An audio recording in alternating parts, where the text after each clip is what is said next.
बर्तमान सरकार राज्य सरकार गोटे समस्या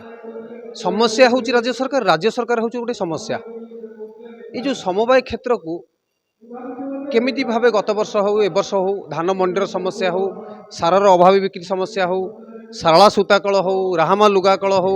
ये जिते भी समस्या रही राज्य सारा और आम जिले में ये समस्त समस्या घेर सरकार कुंभकर्ण निद्रा शोई तेणु सरकार को जागृत करने एवं ये समवाय क्षेत्र को जिले में आहुरी इफेक्टिव करने आमे एक योजना कलु जे समवाय क्षेत्र गोटे बड़ क्षेत्र जो थे इफ्को सार अच्छी Amul factory Amul company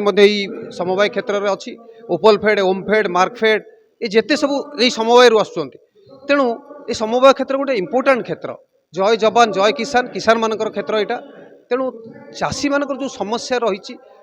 agricultural input हो आमर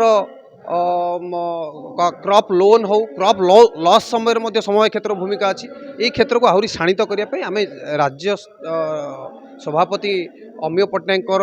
उपस्थित प्रदेश कांग्रेस सभापति भक्तचरण दास निर्देश में आज आपण मानकर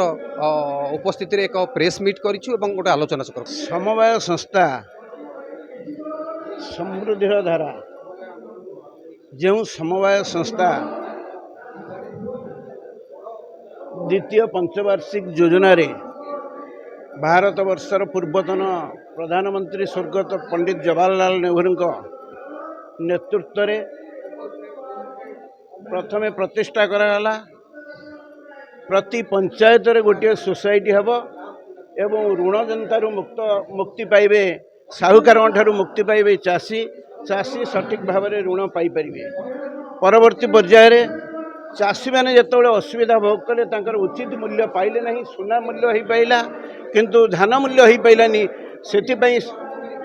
जो पूर्वतन प्रधानमंत्री लाल बहादुर शास्त्री जय जवान जय किसान नारा जी देते से एमएसपी सूत्रधार एमएसपी मिनिमम सपोर्ट प्राइस प्रथम प्रतिष्ठा कराला तृतीयतः देशर 5 कोटी चाषी जितेबाला ऋण जनतार कबलित से समय यूपीआर अध्यक्षा श्रीमती सोनिया गांधी मनमोहन सिंह नेतृत्व में पाखापाखि देशर 5 कोटी चाषी 72,680 कोटी टंका ऋण छाड़ करागला से भली कांग्रेस सरकार समय ओडिशा रे सूताकल ठारू आरंभ करी एवं चीनी कल ठारू आरंभ करी तेल कल ठारू आरंभ करी समवाय भितर शीतल भंडार अनेक गढ़ी उठिला किंतु विगत 25 वर्ष भितर समवाय किसी अण समवाय भित्तिक हाथ को चलीगला जहाँफल समवाय संस्था आज चूरमार आज जो जिला कांग्रेस नेतृत्व में समवाय प्रकोष्ठर एक